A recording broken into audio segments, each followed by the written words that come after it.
Welcome to Auto Foresight. Every review praised the outgoing Passport. Then the towing started.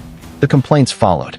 Not about the engine, not about the off-road capability, about the transmission, the 9-speed that owners described as hesitant at low speeds, searching for a gear when the road tilted and the trailer pushed back.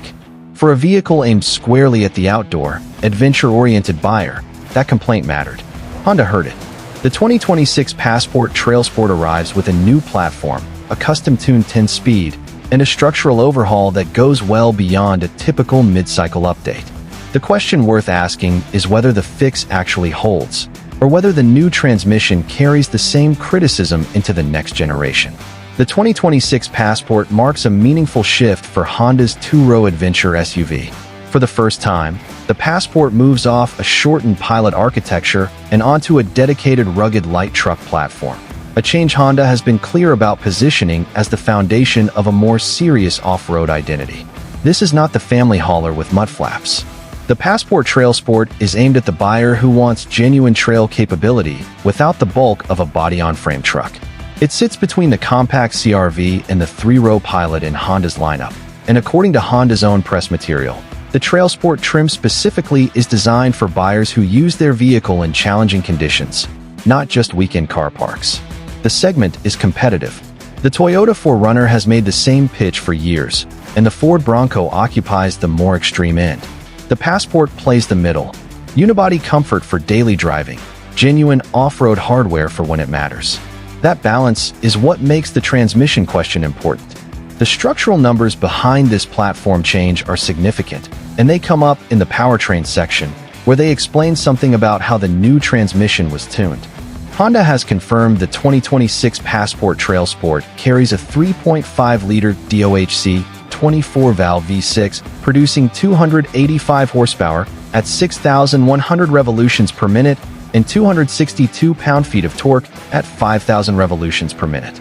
Those figures are confirmed directly from Honda's official press release. That is the same engine family as the previous generation, but paired here with a 10-speed automatic transmission, replacing the 9-speed unit that drew consistent criticism from owners. The tuning matters. According to Honda's own engineering documentation, the rear drive unit in the TrailSport has 40% more torque capacity and responds 30% faster than the previous system during low-speed crawling. In plain terms, the transmission is designed to be more decisive at low speeds, which is exactly the scenario where the old gearbox struggled. This is the answer to the question planted at the start.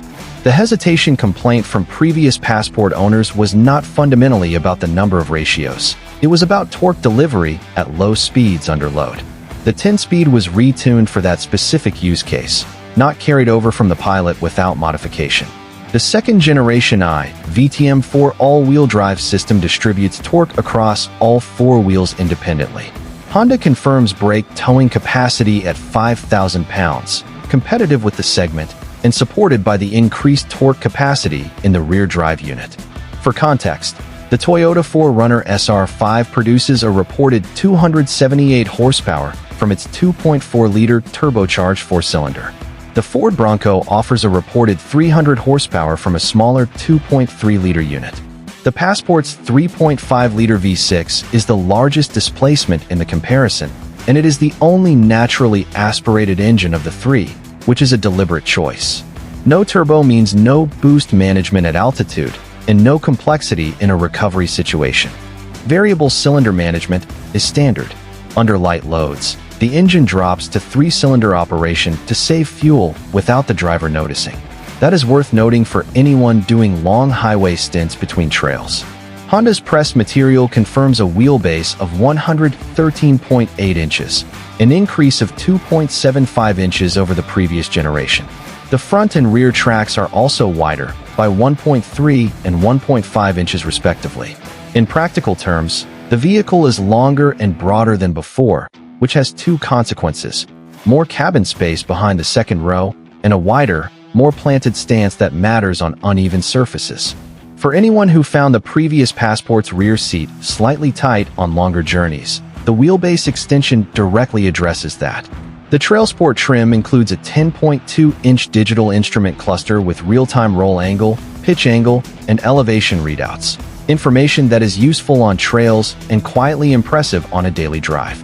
The center stack carries a 12.3-inch touchscreen running Google built-in, replacing the previous system that multiple reviews described as an outdated weakness. Cargo volume behind the second row is confirmed at 44 cubic feet, expanding to 83.8 cubic feet with seats folded, best in class for this segment, according to Honda's press data.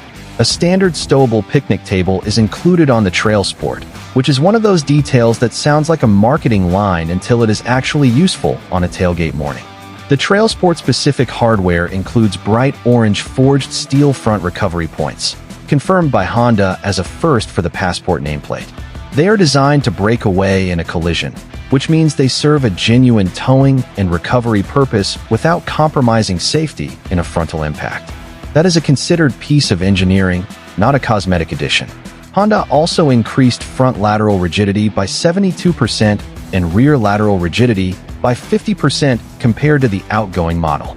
The implication being that the previous Passport structure had some room for improvement, which Honda has now addressed with what amounts to a near-complete rebuild of the platform.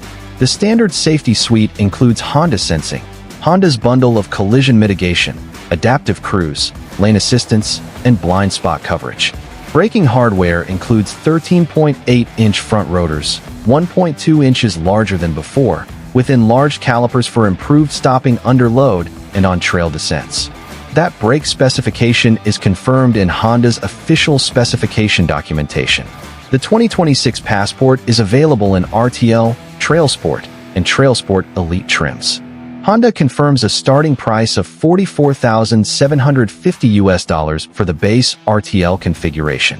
The TrailSport trim carries a premium above that figure. Final pricing for the TrailSport tier is confirmed, but varies by market. Primary markets are North America and Australia. Honda confirms dealer arrivals are imminent in North America, with the first wave of real-world owner feedback already beginning to surface through automotive communities. Early reports from owners highlight the 10 speeds improved low-speed behavior compared to the outgoing model, though a small number of pilot owners have noted a software calibration period in the first weeks of ownership. Honda has not confirmed whether a software update is planned, and it is worth noting that early delivery behavior and settled behavior can differ on new transmissions. The 4Runner SR5 is reported to start at approximately $43,565. The Ford Bronco in comparison configuration is reported near $51,515.